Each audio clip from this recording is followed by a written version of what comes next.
Hey guys! So recently I asked you guys on Twitter if you would be interested in seeing some kind of back to school videos, and I got a very positive response. A lot of you also requested for videos talking about organization, how to stay motivated, and how to not procrastinate. By the way, organization is spelled with an S in Australia. So I've compiled a list of my top 8 tips that helped me get through school, and hopefully you guys find these helpful as well for high school or university, or if you're one of my really young viewers, maybe even primary school.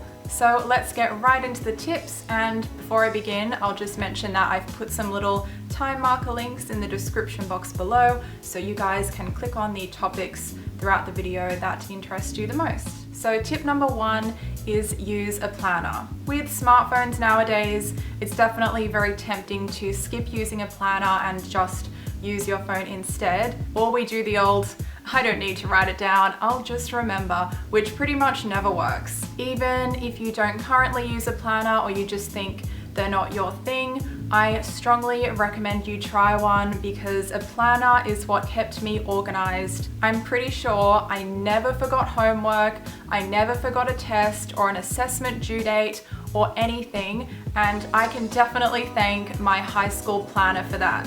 Planners can also be quite a fun and creative way of staying organized, and having something kind of like fun to decorate and fill in can help motivate you to use your planner and to therefore stay organized. In high school, all of us were issued a school planner, but we called it a diary, and it was compulsory to use it. We even had like weekly or pretty random like diary checks where we had to give our diary to our teacher and they would check it to make sure that we were using it and that we weren't decorating it too much.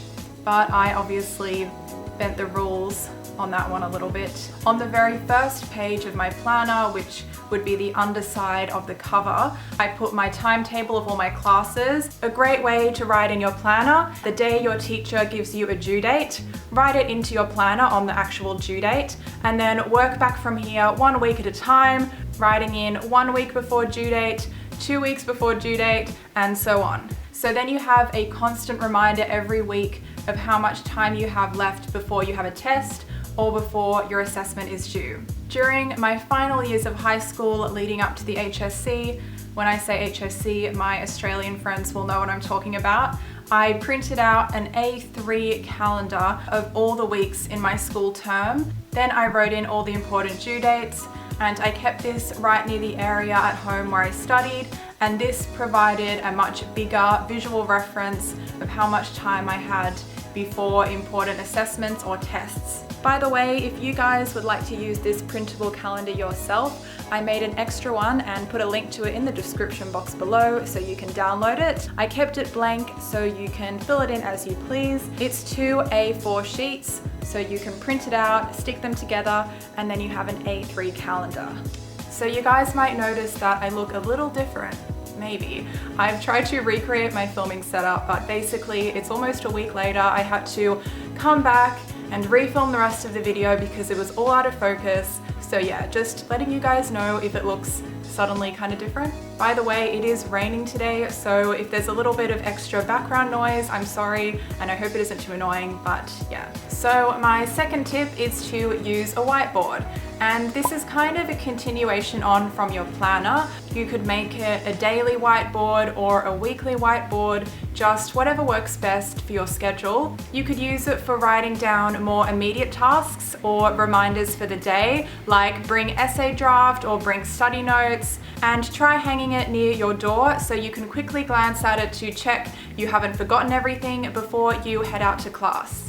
Tip number 3 is find your best environment for study. For successful studying, it's really important to figure out what kind of setting allows you to be the most productive and the least distracted. Personally, I find that I'm most productive working at home by myself. I was one of those people that actually got really easily distracted working at school or with friends. Even in the library, I felt like there were too many distractions and I just couldn't really focus. The only times I would stay stay at school to do my homework or just to work on a project or something, were if I required some kind of equipment or software that the school had.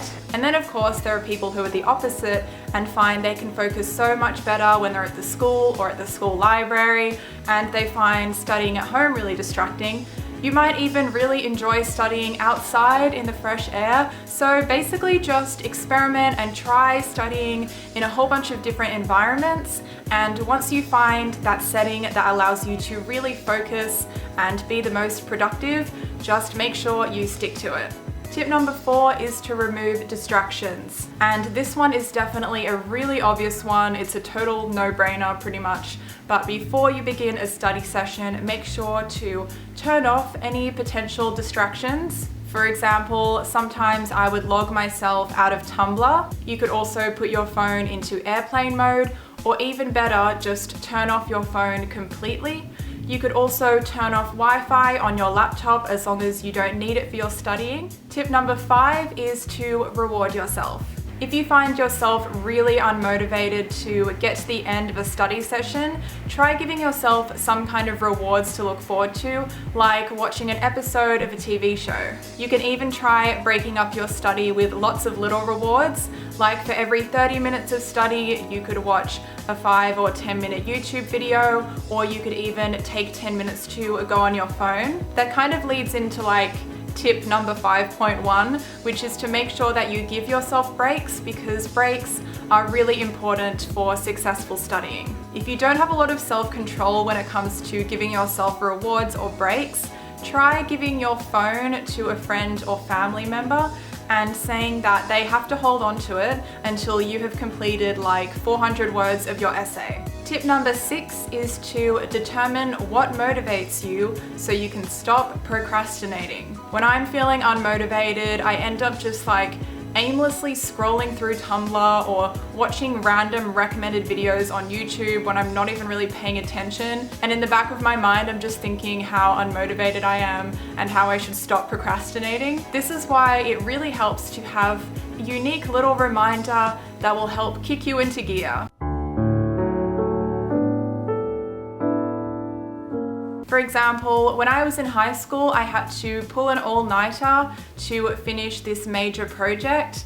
And some of you guys might be all too familiar with the all-nighters, but I wasn't. So basically, I stayed up all night, and then in the morning, even though I had technically finished the project, I still felt that I hadn't done enough work, and I was just freaking out. And the fact that I was just so sleep deprived did not help my state of mind. Anyway, I ended up going to school and handing in the project, and then I had to go home and miss class for the rest of the day because I was just so exhausted. I didn't want any stimulants like caffeine. I just wanted to go home and sleep. So I did, and then when I woke up from my nap, I felt so disgusting. I felt like I had the worst jet lag in the world, and I vowed that I would never leave my schoolwork till the last minute ever again. Now, some of you guys are probably in the comments already like, oh, an all-nighter. I pull an all-nighter every second night. Well, congratulations, but I must be a weakling because I freaking hate them. That was emotionally scarring for me and I will never do it again. So that's my personal motivation. So see if you can find some kind of similar experience that will serve as a reminder to you so you will stop procrastinating and stay motivated. Tip number 7 is so important, and that is to get enough sleep. Do your best to try and get 8 hours of sleep every weeknight. I can't stress this enough. Save those late nights for weekends, special occasions, and other times when you just really need it. Now, I totally understand that this can be tricky if your commute to school is quite long and you have to wake up at maybe 4 or 5:30 in the morning, but getting enough sleep will allow you to be more productive when you come home from school, and if you get your work done sooner, that means you'll have time to relax and unwind before you go to bed. If you're only getting 5 hours of sleep every night, it will catch up with you and you will burn out, and then you just won't be able to get any work done at all. Now I know that some of you guys can probably get by on very little sleep, especially if you rely on stimulants like caffeine, but as a general rule, I will still encourage you guys to try and get as much sleep as possible on every school night. My final tip is to schedule deadlines so you can give yourself a break. Try and give yourself a deadline during the evening to stop studying so you can allow yourself to have some time to relax and unwind.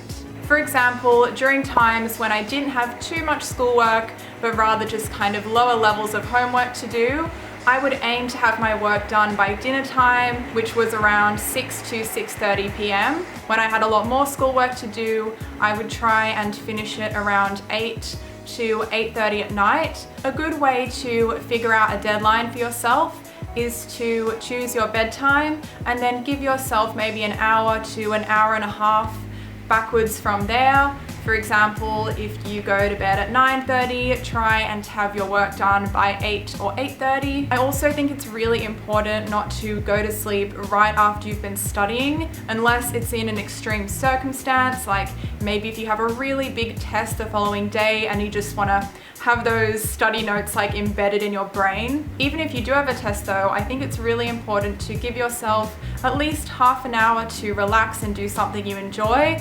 This could be watching an episode of a TV show, maybe just checking social media, or even better if it's like no screen time, so stay off your phone and laptop and instead read a book or maybe have a chat with your friends or family. So like I said, unless it's in an extreme circumstance, try and give yourself some you time. So there you have it. Those are my top tips for school that can be applied to high school or university. I really hope you guys found them helpful. And remember, while it's important to be motivated and productive, don't overwork yourself. School isn't the most important thing in the world, and it will be over a lot sooner than you realize. So make sure you have some fun as well. Be sure to give this video a thumbs up if you'd like to see more back to school videos, and otherwise I'll see you all in my next one.